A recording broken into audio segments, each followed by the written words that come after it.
Work in progress अब नहीं दिखाई दे रहा है, अब लग रहा है कि एवरीथिंग इज सेटल्ड। देखते हैं फिक्र की पॉलिटिकल फाइल।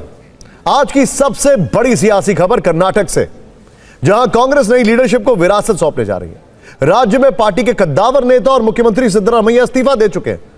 ऐसे संकेत हैं कि नंबर 2 की हैसियत रखने वाले deputy CM DK Shivakumar को कुर्सी मिलने वाली है। तस्वीरें देखें, क्रोनोलॉजी देखें, सब एक्सप्लेन कर रहे हैं। 2 दिनों से जो खबरें सूत्रों से चल रही थी, आज उसकी पुष्टि हो गई। ये 4 तस्वीरें आज सुबह से वायरल है। सीएम सिद्धरामैया और डिप्टी सीएम शिव कुमार गर्मजोशी से गले मिलते दिखे। डीके ने पैर छूकर उनका आशीर्वाद लिया। आज सिद्धरामैया ने अपने आवास पर मंत्रियों के साथ ब्रेकफास्ट मीटिंग की। इसी दौरान बंद कमरे में दोनों की अलग से मुलाकात हुई। क्लोज डोर मीटिंग के वक्त सभी मंत्री कॉन्फ्रेंस रूम में इंतजार कर रहे थे। सीएम और डिप्टी सीएम की अकेले में हुई यह मीटिंग लगभग आधे घंटे तक चली। फिर ये तस्वीरें निकल कर आई, जिनमें आप देखेंगे कि एक सीएम अपने डिप्टी सीएम से गले मिल रहे हैं, तो डिप्टी सीएम पैर छूकर उनसे आशीर्वाद ले रहे हैं। नाश्ते की टेबल पर भी दोनों अलग अगल बगल ही बैठे। राजनीति में तस्वीरें बहुत कुछ कहती हैं। कई बार जो बातें कही नहीं जाती, उनका इशारा तस्वीरों के जरिए दिया जाता है। शिव कुमार का सिद्धरामैया के पैर छूना महज सम्मान नहीं, बल्कि संदेश देने की कोशिश है कि कर्नाटक में नेतृत्व परिवर्तन सहमति से हो रहा है। स्मूथ ट्रांजिशन है, पार्टी में कोई मतभेद नहीं है, ऑल इज वेल का संदेश देने की कोशिश है। यह प्रयास सिद्धरामैया के समर्थकों को साधने और उनकी नाराजगी पर पानी छिड़कने का भी है। इन तस्वीरों को पोस्ट करते हुए कर्नाटक कांग्रेस ने लिखा, एकता हमारी शक्ति और जनसेवा हमारा संकल्प है। मंत्रियों के साथ अपने आवास पर ब्रेकफास्ट मीटिंग में ही सिद्धरामैया ने कह दिया कि वो त्यागपत्र देने जाने, लेकिन इससे पहले वो सबका धन्यवाद करना चाहते थे। दोपहर 3 बजते बजते उनका इस्तीफा हो गया। लोक भवन जाकर उन्होंने अपना इस्तीफा सौंप दिया। राज्यपाल के विशेष सचिव ने कहा कि रेजिग्नेशन मिल चुका है, लेकिन इसे गवर्नर ही मंजूर कर सकते हैं। आपको बता दें कि कर्नाटक में राजनीतिक हलचल के बीच राज्यपाल अचानक निजी कारणों से मध्य प्रदेश के दौरे पर गए हैं। खैर, लोक भवन से लौटने के बाद सिद्धरामैया ने डीके शिव कुमार के साथ एक प्रेस कॉन्फ्रेंस की और हाईकमान के निर्देश पर इस्तीफा देने की घोषणा की। ಹೈಕಮಾಂಡ್ನವರು ರಾಜೀನಾಮೆ ಕೊಡಿ ಅಂತ ಹೇಳಿದ ಮೇಲೆ ನಾನು ನಾಳಿದ್ದು ರಾಜೀನಾಮೆ ಕೊಡ್ತೀನಿ ಅಂತ ಹೇಳಿದೆ. ಅಂದ್ರೆ ಈ ಒಂದು ರಾಜ್ಯಪಾಲರು ನನ್ನ ರಾಜೀನಾಮೆ ಪತ್ರವನ್ನು ಅವರು ಬಂದ ಮೇಲೆ ಅಂಗೀಕಾರ ಮಾಡ್ತಾರೆ ಅಂತೇಳಿ ಸಂಪೂರ್ಣ ವಿಶ್ವಾಸ ಇದೆ. ಈಗ ಹೈಕಮಾಂಡ್ನವರು ನನಗೆ ರಾಜ್ಯಸಭಾಕ್ಕೆ ಹೋಗಿ ಅಂತ ಹೇಳಿದ್ರು. ರಾಜ್ಯಸಭಾಕ್ಕೆ ಹೋಗಿ ಅಂತ ಹೇಳಿದ್ರು. ನಾನು ರಾಷ್ಟ್ರ ರಾಜಕಾರಣದಲ್ಲಿ ನನಗೆ ಆಸಕ್ತಿ ಇಲ್ಲ, राज्य राजकारणदಲ್ಲೇ ಇರ್ತೀನಿ। डीके शिव कुमार का सीएम बनना तय माना जा रहा है, बस औपचारिक ऐलान होना बाकी है। आलाकमान से किए गए वादे पर खरा उतरते हुए सिद्धरामैया ने कर्नाटक के मुख्यमंत्री पद से इस्तीफा देकर शिव कुमार के लिए रास्ता बना दिया है। सूत्रों का कहना है कि चूंकि संदेश सीधे राहुल गांधी की ओर से आया, इसीलिए वो पद छोड़ने के लिए तैयार हो गए।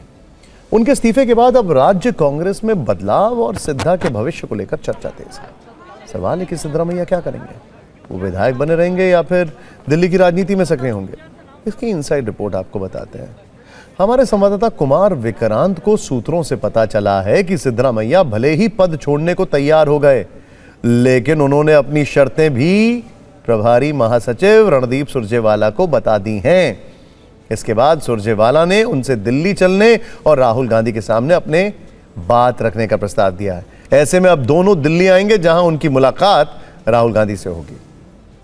सूत्रों के मुताबिक सिद्धरामैया ने शर्त रखी है कि उनके करीबी मंत्रियों को बरकरार रखा जाए और उनके विभागों से कोई छेड़छाड़ ना हो, यानी मंत्रालय ना बदला जाए। उनके बेटे का भविष्य का ख्याल रखा जाए, जिस पर आलाकमान पहले ही अच्छे विभाग देकर कैबिनेट मंत्री बनाने को तैयार है। अब तक डिप्टी सीएम और प्रदेश अध्यक्ष रहे डीके शिव कुमार सीएम बनेंगे तो अध्यक्ष का पद उनके समर्थक को दे दिया जाए। डिप्टी सीएम बनाए जाने की सूरत में उनकी राय को प्रमुखता दी जाए। कांग्रेस चाहती थी कि सिद्धरामैया दिल्ली की राजनीति में आए, उनको राज्यसभा सीट और राष्ट्रीय स्तर पर संगठन में बड़ा पद देने का भी ऑफर दिया गया, ताकि दक्षिण भारत में बड़े ओबीसी चेहरे के तौर पर पार्टी उनका इस्तेमाल कर सके। हालांकि वो इस ऑफर से उत्साहित नहीं। सिद्धरामैया के मुताबिक कांग्रेस आला कमान ने उन्हें राज्यसभा की सीट ऑफर की, लेकिन उन्होंने इनकार कर दिया। सिद्धरामैया ने कहा कि राष्ट्रीय राजनीति में उनकी कोई रुचि नहीं है, वो राज्य की राजनीति में बने रहेंगे। उनके पास अब भी विधायक रहते हुए 2 साल का कार्यकाल बाकी है। यानी शुरुआती तौर पर सिद्धरामैया दिल्ली की राजनीति से किनारा कर रहे हैं और कर्नाटक की पॉलिटिक्स में ही डटे रहना चाहते हैं। हालांकि राहुल गांधी से मुलाकात के बाद उनका रुख क्या है रहता है, ये बड़ा इंटरेस्टिंग होगा। अब सवाल है कि कांग्रेस का गेम प्लान क्या है। सिद्धरामैया जैसे कद्दावर जननेता और ओबीसी चेहरे को बीच में हटाने के पीछे की रणनीति क्या है। कर्नाटक में 2028 में विधानसभा चुनाव है। ऐसे में पार्टी अभी से राजनीतिक गणित और समीकरण मजबूत करना चाहती है। नई टीम के पास परफॉर्म करने के लिए 2 साल का वक्त होगा। यह लगभग तय है कि चेहरा शिव कुमार ही होंगे। आखिर पार्टी उन पर दांव क्यों खेलने जा रही है, इसे समझते हैं। सिद्धरामैया ओबीसी चेहरा है, जबकि डीके वोकालिंगा समुदाय से आते हैं। यानी कांग्रेस के लिए नेतृत्व परिवर्तन दुधारी तलवार की तरह दिख रहा है। कर्नाटक में 224 विधानसभा सीटें हैं, जिनका फैसला मुख्य रूप से 5 बड़े वोट बैंक करते हैं। लिंगायत समुदाय, इनकी आबादी 17% है। उत्तर और मध्य कर्नाटक में इनका दबदबा है। 70 सीटों पर इनका प्रभाव माना जाता है। ये बीजेपी के वोट बैंक माने जाते हैं। वोकालिका समुदाय, इनकी आबादी 15% है। ओल्ड मैसूरू रीजन में इनका वर्चस्व है। 70 से 80 सीटों पर इनका प्रभाव माना जाता है। इस वोट बैंक पर जेडीएस और कांग्रेस दोनों का असर है। राज्य में मुस्लिम 13% है। तटीय और शहरी क्षेत्रों में निर्णायक माने जाते हैं। 40 सीटों पर इनका असर माना जाता है। मुख्य रूप से कांग्रेस के वोटर हैं। कुर्बा समुदाय की आबादी 8% है। ये राज्य भर में फैले हुए हैं। सिद्धरामैया इसी समुदाय से आते हैं। इनका झुकाव कांग्रेस की तरफ माना जाता है। Excuse me.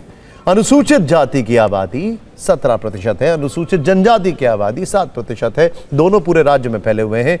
ये बटा हुआ वोट बैंक है, लेकिन दोनों समुदायों में कांग्रेस की पकड़ मजबूत मानी जाती है। कर्नाटक में नेतृत्व परिवर्तन को लेकर कांग्रेस की सबसे बड़ी चिंता सिद्धरामैया और उनके मजबूत अहिंडा फॉर्मूले को लेकर रही है। अहिंडा का मतलब क्या है, आइए समझते हैं। ए का मतलब है अल्पसंख्यक, हिन का मतलब है हिंदू लद्दू, ये कन्नड़ शब्द है, इसका मतलब है पिछड़ा वर्ग। इस फॉर्मूले में डीए का मतलब है दलित। सिद्धरामैया ने अहिंडा का पावरफुल समीकरण तैयार किया। माना जाता है कि यह वर्ग मिलकर 40% से अधिक वोटों को प्रभावित करता है। कांग्रेस की दुविधा यह भी थी कि अगर सिद्धरामैया को अचानक हटाया जाता तो कुर्बा और पिछड़ा वर्ग नाराज हो सकता था। इसीलिए लीडरशिप में बदलाव इत्मीनान और बिना शोर शराबे के हुआ। शायद इसीलिए सिद्धरामैया और डीके शिव कुमार आज गले मिलते दिखे। डीके उनके पैर छूते नजर आए और सिद्धरामैया ने खुद इस्तीफे का ऐलान किया। अब कांग्रेस ये मानकर चल रही है कि इससे सिद्धरामैया के अहिंडा फॉर्मूले और डीके शिव कुमार के वोकालिंगा समीकरण को साथ लेकर वोटों की नई शक्ति हासिल करना आसान होगा। पार्टी के भीतर ये समझ बनी कि लंबे समय तक कर्नाटक में मजबूत बने रहने के लिए सिर्फ अहिंडा वोट बैंक काफी नहीं है। दक्षिण कर्नाटक के वोकालिंगा वोटों में भी पकड़ मजबूत बनानी होगी, जिसमें डीके शिव कुमार कामयाबी दिला सकते हैं। कांग्रेस का मानना है कि डीके शिव कुमार के मुख्यमंत्री बनने से वोकालिंगा समुदाय का बड़ा हिस्सा सीधे कांग्रेस से जुड़ सकता है। यानी डीके के जरिए कांग्रेस जेडीएस के वोकालिंगा वोट बैंक को कमजोर करने की रणनीति पर काम कर रही, जिससे बीजेपी जेडीएस गठबंधन की सबसे मजबूत कड़ी को तोड़ा जा सके। बीजेपी जहां लिंगायत वोटों पर पकड़ बनाए हुए, वहीं जेडीएस वोकालिंगा राजनीति की धुरी रही है। ऐसे में कांग्रेस वोकालिंगा सीएम के दांव चलकर दक्षिण कर्नाटक में अपनी पकड़ मजबूत करना चाहती है, जहां वोकालिंगा वोट बैंक हार जीत में निर्णायक है। डीके शिव कुमार को गांधी परिवार का करीबी माना जाता है। राजनीति के जानकार बताते हैं कि 2023 में कर्नाटक में मिली जीत में उनकी बड़ी भूमिका रही। वो ट्रबल शूटर के तौर पर देखे जाते हैं। हालांकि तब उन्हें डिप्टी सीएम पद से संतोष करना पड़ा था, लेकिन यह वादा था कि 2.5 साल के बाद उन्हें मुख्यमंत्री बनाया जाएगा। हालांकि वक्त थोड़ा ज्यादा लग गया और उन्हें 3 साल का इंतजार करना पड़ा। इसके पीछे एक वजह सिद्धरामैया की एक विशेष इच्छा को माना जाता है। ऐसा कहा जाता है कि सिद्धरामैया सबसे लंबे समय तक कर्नाटक के मुख्यमंत्री रहने का रिकॉर्ड बनाना चाहते थे। 8 साल तक सीएम रहकर उन्होंने यह रिकॉर्ड अपने नाम कर लिया। इससे पहले यह रिकॉर्ड देवराज उर्स के नाम था, जिनका कार्यकाल लगभग 7 साल 239 दिनों का रहा। खैर, वापस डीके शिव कुमार पर आते हैं। डीके शिव कुमार को कांग्रेस का बेहतरीन रणनीतिकार, संकटमोचक और आक्रामक प्रशासक माना जाता है। कांग्रेस आलाकमान के लिए डीके हमेशा संगठन और संसाधनों के मजबूत स्तंभ रहे। उनके सीएम बनने से संगठन मजबूत होगा और संसाधन बढ़ेंगे। डीके शिव कुमार वोकालिंगा समुदाय से आते हैं। उनके जरिए ओल्ड मैसूरू रीजन में बीजेपी जेडीएस के मजबूत वोकालिंगा गठजोड़ को तोड़ा जा सकता है। शिव कुमार के सामने बड़ी चुनौती होगी सिद्धरामैया खेमे को संतुष्ट रखना और अहिंदा कुर्बा वोट बैंक को कांग्रेस के साथ बनाए रखना, जिसका मैनेजमेंट वो विधानसभा चुनाव में दिखा चुके हैं। डीके शिव कुमार वोकलिंगा समुदाय से आते हैं। कर्नाटक में अब तक 7 मुख्यमंत्री वोकलिंगा सीएम हुए हैं। मैसूरू राज्य के पहले सीएम कांग्रेस के चेंगलाया रेड्डी थे, जो इसी समुदाय के थे। कांग्रेस के ही केंगल हनुमंथया भी मुख्यमंत्री रह चुके हैं और वो इसी समुदाय के थे। इनके कांग्रेस के अलावा कड़ीदल मंजप्पा, जनता दल के एचडी देवगौड़ा, कांग्रेस के एसएम कृष्णा, जेडीएस के एचडी कुमारस्वामी, बीजेपी के डीवी सदानंद गौड़ा भी वोकलिंगा समुदाय से थे। वर्ष 1956 में भाषाई आधार पर राज्यों के पुनर्गठन के पहले के 3 मुख्यमंत्री भी वोकलिंगा समुदाय से ही थे। शिव कुमार अगर सीएम बने तो वो इस समुदाय के 8वें मुख्यमंत्री होंगे। हालांकि बीजेपी कह रही है कि कांग्रेस चाहे जो कुछ भी कर ले, अब कुछ नहीं होने वाला है।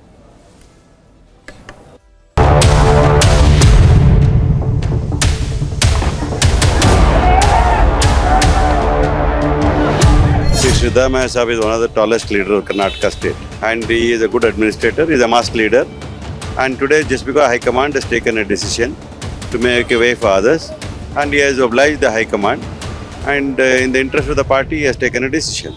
Well, I already have clarified that whatever the High Command told, and he has followed the High Command direction. वहाँ सत्ता के लिए ही सब कुछ होता है। आपस में भी मारा काटी मचा हुआ तो सब किसको नहीं पता है, लेकिन अब ये तो उनके पार्टी का निर्णय है। We have seen changes happen in various state governments from even the Bharatiya Janata Party, and in the BJP we've seen how overnight changes happen without consultation. This is a smooth transition. The tussle between Mr. Shivakumar and Mr. Siddaramaiah was going on for a long time.